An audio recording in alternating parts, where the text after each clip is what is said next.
আমি জোহরের সুন্নত নামাজ 4 রাকাত নিয়ত করেছি, ইতোমধ্যে জোহরের ফরজ নামাজ শুরু হয়ে গিয়েছে। এমত অবস্থায় আমি 2 রাকাত নামাজ পড়ে সালাম ফিরিয়ে জামাতের অংশ নিয়েছি। নিয়ত করেছি 4 রাকাতের, কিন্তু নামাজ পড়লাম 2 রাকাত। এতে আমার নামাজ হয়েছে কিনা? উত্তর হলো হ্যাঁ হয়েছে, কোনো অসুবিধা নেই, বরং এটাই উচিত। ইদা উকিমাতুস সালাহ ফালা সালাতা ইল্লাল মাকতুবা, নবীজি সাল্লাল্লাহু আলাইহি ওয়াসাল্লাম বলেছেন, ফরজ নামাজের একামত যখন শুরু হবে তখন আর ফরজ আর কোনো নামাজ চলবে না। চলবে না মানে তখন আর কোনো নামাজ স্টার্ট করা উচিত না। এখন কেউ 4 রাকাত সুন্নতের নিয়ত করছে, 2 রাকাতের বৈঠকে একামত শুরু হয়ে গেছে, তখন সে সালাম ফিরে নামাজ শেষ করবে। নিয়ত করছে 4 রাকাত, পড়ছে কয় রাকাত? 2 রাকাত। প্রতি 2 রাকাত ফরজ নামাজের বাইরে সব নামাজগুলোতে প্রতি 2 রাকাতের পর একটা কি আসে? স্টেশন আছে, চাইলে সেখানে ক্লোজ করা যাবে। এর কারণে কোনো গুনাহ হবে না, সেজদা সাহু দিতে হবে না। তবে 4 রাকাত সুন্নত আর আদায় হলো না, এটা আপনি ফরজের পরে 2 রাকাত সুন্নতের পরে সুযোগ থাকলে ওই 4 রাকাত সুন্নত আলাদা করে আপনার আদায় করা উচিত, সেটা ভিন্ন বিষয়, কিন্তু আপনার নামাজ হয়ে যাবে, 2 রাকাতের সওয়াব আপনি পাবেন, যেটা হয়ে গেল। আমার বিয়ের পূর্বে আমি আমার বাবা মাকে স্পষ্টভাবে নিষেধ করেছি তারা যেন কোনো প্রকার যৌতুক গ্রহণ না করে। বিয়ের সময় আমার শ্বশুর বাড়ি থেকে কিছু আসবাবপত্র দেওয়া হয়, যা সম্পর্কে আমি জানতে চাইলে আমাকে আমার বাবা মা জানায় আমার শ্বশুর তার একমাত্র মেয়েকে উপহার দিয়েছে। পরবর্তীতে পারিবারিক একটি কলহের মাধ্যমে জানতে পারি বিয়ের সময় আমার পরিবারের লোকজন আমার শ্বশুরবাড়ি থেকে যৌতুক চেয়েছে এবং তারই প্রেক্ষিতে এগুলো তারা দিয়েছে। এখন আমার করণীয় কি? এখন আপনার করণীয় হলো শ্বশুরবাড়িতে এগুলো ফেরত দিয়ে আসা। সোজা কথা, শ্বশুরবাড়ি থেকে যদি যৌতুক চলে আসে তাহলে সেটা কি করতে হবে? ফেরত দিয়ে দিতে হবে। ফেরত দিয়ে আপনি দায়মুক্ত হওয়ার চেষ্টা করবেন। এক্ষেত্রে পরিবারের সাথে সংগ্রাম করতে হবে, বেয়াদবি করার দরকার নাই, সংগ্রাম করতে হবে। নিজের আদর্শকে কোন অবস্থাতে জলাঞ্জলি দেওয়া যাবে না, সেটা প্রয়োজনে আপনি বিভিন্নভাবে করবেন। আর যদি মনে করেন যে এখন জিনিসপত্র ফেরত দেওয়া কঠিন হবে, তাহলে এটার যে মূল্য সেটা বিভিন্নভাবে আপনি একসাথে না পারলে কিস্তিতে দিয়ে হলেও পরিশোধ করে দিবেন, তারপর শ্বশুরের এগুলো ফেরত দিতে হবে। এগুলো জায়েজ নাই। এই যে কোরবানি আসছে, এখন বহুত ফকির ফাকড়া দেখবেন, নতুন নতুন ফকির ফাকড়া কিছু গজাবে, কিছু তো ফকির ভিক্ষুক তো আমাদের দেশে আগে থেকেই আছে। আর ঈদের সময়, কোরবানিদের সময় কিছু নতুন ফকির গজায়। এরা মানুষের কাছ থেকে ভিক্ষা চায় না, এরা শ্বশুরবাড়ি থেকে কোরবানির ছাগল চায়, গরু চায়, গরুর রণ চায়, কল্লা চায়। এগুলো এক প্রকারের ভিক্ষুক।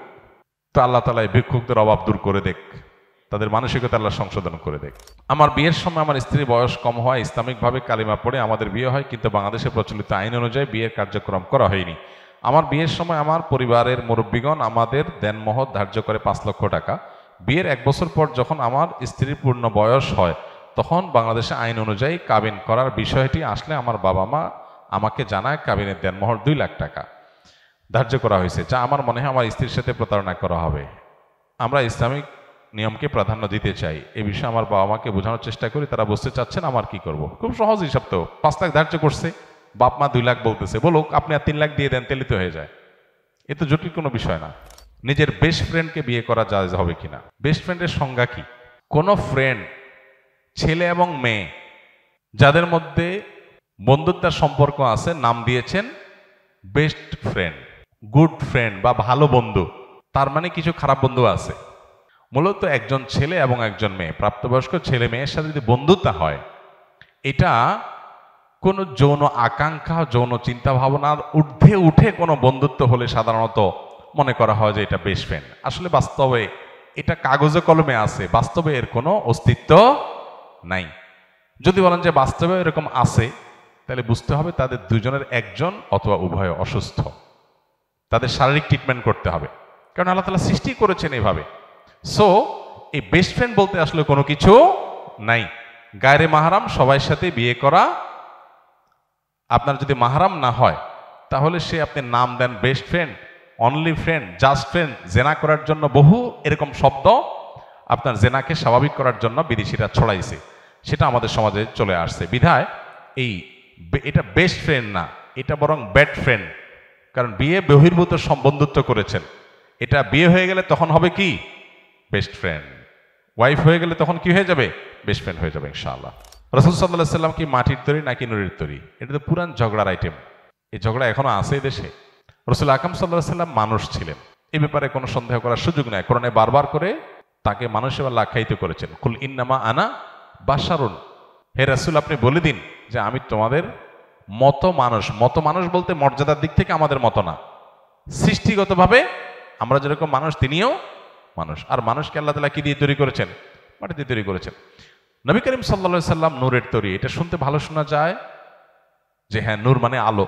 মূলত আল্লাহ তাআলা যাকে মর্যাদা দিবেন তার মর্যাদা হবে। ফেরেশতারা সিজদা করছে আদম আলাইহিস সালামকে। আদম আলাইহিস সালাম মাটির তৈরি, আর ফেরেশতারা নূরের তৈরি। তাহলে মর্যাদা কি মাটি আলা পাইছে না নূর আলা পাইছে?